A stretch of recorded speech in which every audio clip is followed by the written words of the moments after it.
नमस्कार बंधुरा केमन आছেন সবাই आशा করছি সবাই ভালো আছেন আমিও ভালো আছি তো আমি আরতি চলে আসলাম রান্নার কাছে স্বাগতম জানাচ্ছি সবাইকে আরো কিচেনে তো আপনারা দেখছেন আরো কিচেন তো দেখুন আজকে রান্নার জন্য আমি কি কি নিয়েছি সব কিছু কিন্তু আগে থেকে গুছিয়ে নিয়েছি আর এই যেদিকে প্রথমে দেখুন আমি ভাত চড়িয়ে দিয়েছি ভাতে কিন্তু বলক এসে গেছে ভাতটা হতে হতে আমি সব কিছু বাকি যতটুকু আছে গুছিয়ে নেব দেখুন আজকে রান্না করব এঁচড় চিংড়ি এই যে এঁচড় এনেছিল আমি কিন্তু এটা গতকালকে রাত্রেবেলায় কেটে রেখেছিলাম ফ্রিজে তার কারণ হচ্ছে এখন তো এঁচড় এমনি রাখার মতো না পেকে যেতে পারে তার কারণে আমি রাত্রিবেলা এটা কেটে রেখেছিলাম ফ্রিজে জলে রেখেছিলাম আর এই যে এখানে নিয়েছি চিংড়ি মাছ তার জন্য আর নিয়েছি মশলা আদা জিরা বাটা নিয়েছি টক দই নিয়েছি নারকেল কোড়া এটা দুধ করে নেব আর নিয়েছি কাঠমরিচ বা সইজাল তো দেখতে থাকুন আমি এখান থেকে এসবগুলো এখন এই জালের উপরে উঠিয়ে নেব জলটা ঝরে যাবে কিন্তু এখন আর সিদ্ধ করবো না একটু ভেজে নেব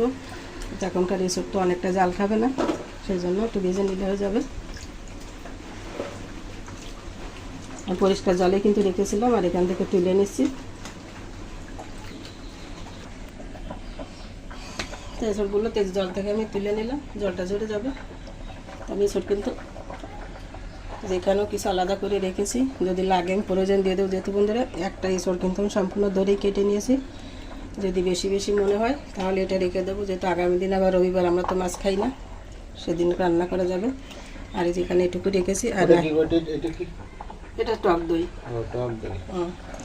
আর এই যে নারকেলটা আমি এখন দুধ করে নেব নারকেলটা প্রথমে একটু ভালো করে এইভাবে চটকিয়ে নেব আমার একটু জল দিয়ে দিচ্ছি করে জল দিয়ে নারকেল থেকে দুধ বের করে নেব আমি এভাবে চেপে নারকেল দুধটা তার করে দিচ্ছি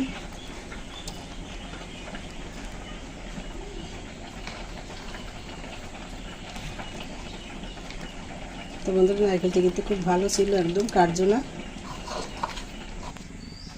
তো নারকেলের দুধ তো করে নিলাম ভাত হয়ে গেছে চুলার পরে কিন্তু কড়াই বসিয়েছি আর এই যে আরেকটা কিন্তু আমি এই যে আলু কিন্তু বড় একটা আলু এভাবে কিউব করে কেটে নিয়েছি তো বন্ধুরা কড়াইতে আমি এখন তেল দিয়ে দেবো চলুন আগে আমি এঁচড়গুলো ভেজে নেব তেল দিয়ে দিচ্ছি কড়াইতে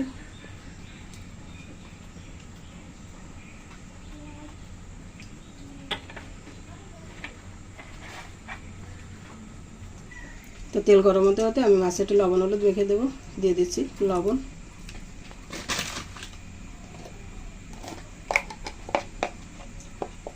হলুদ একটু ভালো করে মেখে রাখবো তো লবণ হলুদ তো মাখিয়ে নিলাম এদিকে কড়াইতে তেল কিন্তু গরম হয়ে গেছে 1 চামচ হলুদ এসবগুলো দিয়ে দিচ্ছি এখানে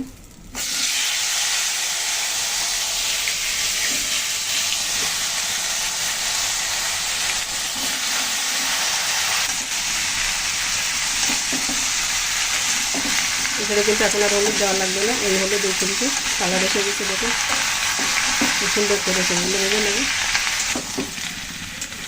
এইসব কিন্তু সুন্দর একদম লালচা করে আমি ভেজে নিলাম এখন তুলে নেব এখন তুলে নিচ্ছি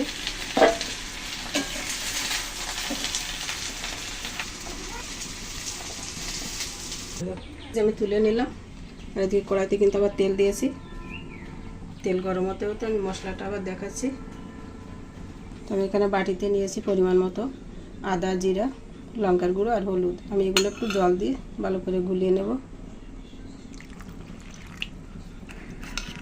জল দিয়ে মশলাটা গুলিয়ে নিলাম তুমি এসব তুলে নিই আবার তো তেল দিয়েছি গরম হয়ে গেছে এখন আলুগুলো ভেজে নেব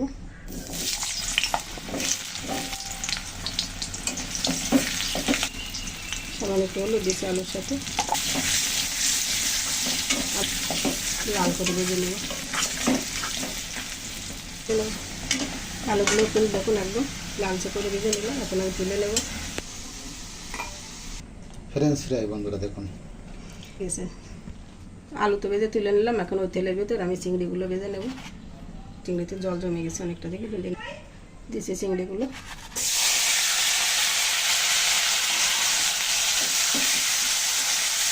চিংড়িগুলো একদম লাল লাল করে ভেজে নেব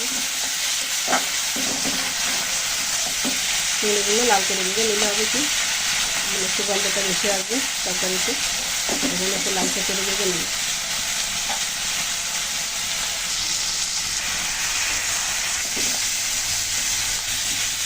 চিংড়িগুলো কিন্তু খুব সুন্দর করে ভেজে নিলাম, এখন একদম লালচে করে ভেজে নিলাম। একটু সুন্দর করে ভেজে নিলাম, এখন আর তুলে নেব, রেখে দিচ্ছি একসাথে।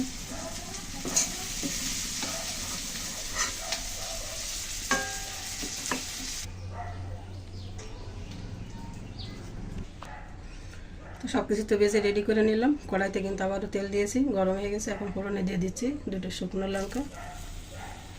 আজকে আমার কাছে তেজপাতা নেই, এ কারণে কিন্তু ফোড়নে আর তেজপাতা দিতে পারলাম না।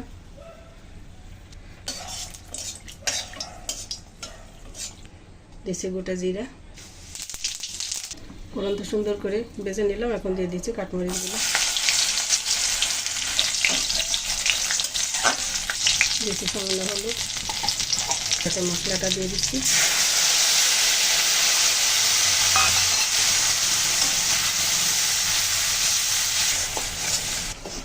টক দইটা দিয়ে দেবো, একটু সুন্দর করে ফেটিয়ে নিলাম দইটা। দিয়ে দিচ্ছি দারচিনি, এলাচ আর লবঙ্গ। টক দই দিয়ে দিচ্ছি।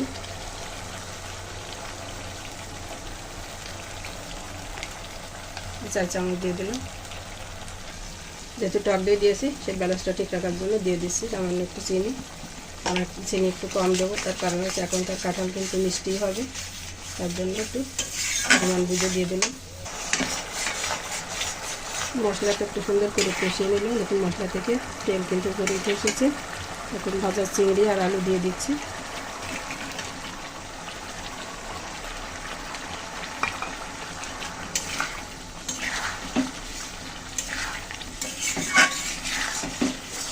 আলু দিয়ে চিংড়ি দিয়ে একটু কষিয়ে নেব।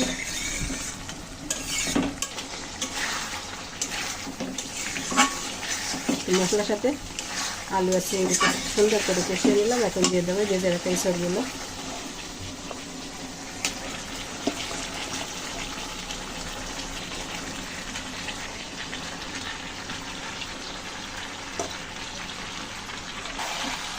সুন্দর করে আবার আমি সব কিছু দিয়ে একসাথে কষিয়ে নেব।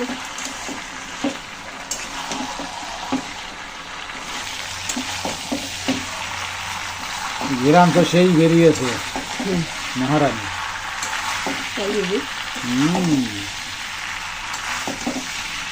গ্রামে কিন্তু অর্ধপচনের এই যে ফ্লেভার, মানে লোভনীয় ফ্লেভার। যেহেতু গাছ ফাটা বলে কথা। বন্ধুরা, এই যে কথাটা বললো, এটার নাম কি আপনারা আগে কখনো শুনেছেন? যদি জেনে থাকেন কমেন্ট করে জানাবেন।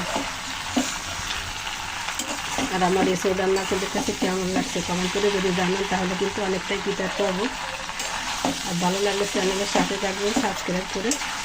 ফেসবুক থেকে যারা দেখবেন ফলো দিয়ে দেবেন যদি ভালো লাগে। আর এইভাবে দেখতে থাকবেন আমাদের নিত্য নতুন এই ঘরোয়া রান্নাগুলো। একটু সুন্দর করে মশলা দিয়ে সব কিছু কষিয়ে নিলাম। এখন নারকেলের দুধ দিয়ে দেবো। নারকেলের দুধ দিয়ে দিচ্ছে। এখন দুধ দিয়ে একটু কষিয়ে নেব।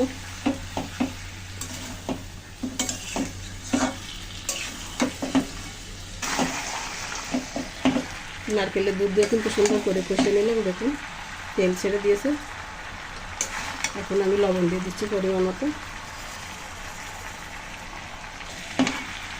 ছেড়ে মিশিয়ে নিচ্ছে। খুব মাখা মাখা হয়েছে।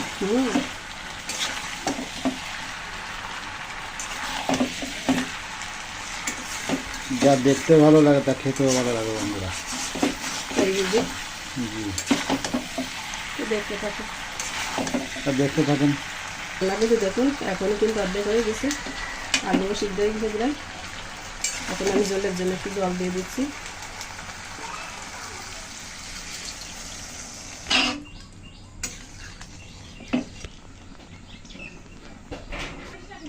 তো বন্ধুরা, কালারটা দেখুন কত সুন্দর একটা লোভনীয় কালার এসেছে। তো কেমন লাগছে আপনাদের কাছে কমেন্টে জানাতে কিন্তু ভুলবেন না।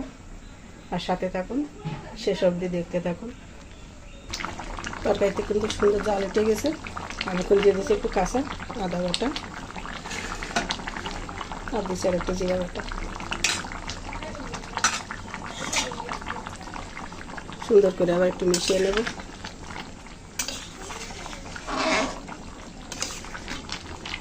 তো বন্ধুরা, এই সোডা আপনারা কে কোন পদ্ধতিতে রান্না করেন কমেন্টে জানাতে পারেন। কিন্তু চিংড়ি মাছ দিয়ে এসব রান্না আমি তো এইভাবে করলাম। আপনারা চাইলে কিন্তু পেঁয়াজ রসুনও দিতে পারেন, আমি পেঁয়াজ রসুন দিলাম না। বন্ধুরা, আছে কিন্তু তরকারি ঢাকা দিয়ে রান্নার দরকার নেই, মানে সে তরকারি কিন্তু সেদ্ধ হয়ে গেছে অলরেডি। এভাবেই রান্না করে ঢাকা দিলে হতো কি একটু কালারটা ভালো আসতো, কিন্তু আমি এখন আর দিচ্ছি না, যেহেতু তরকারি সেদ্ধ হয়ে গেছে। তো রান্না কিন্তু হয়ে গেল বন্ধুরা। দেখুন জলও টেনে গেছে আর সব কিছু কিন্তু সুন্দর মতো মিশে একদম গলে গেছে।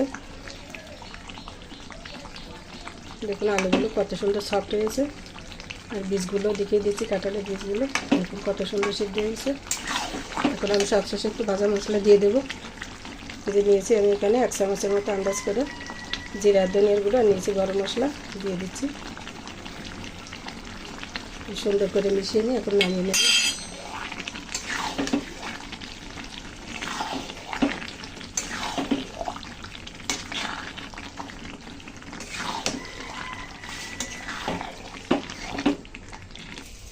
তো বন্ধুরা, ইঁচড় চিংড়িতে এই যে নামিয়ে নিলাম। তো কেমন লাগলো আপনাদের কাছে কমেন্টে জানাবেন। তো সবাইকে অসংখ্য ধন্যবাদ জানালাম এতক্ষণ কষ্ট করে আমার সাথে থেকে ভিডিওটি দেখার জন্য। আজকের মতো এই পর্যন্তই ভিডিওটি রাখছি। তো সবাই ভালো থাকুন, সুস্থ থাকুন। সবাইকে অসংখ্য ধন্যবাদ ও নমস্কার।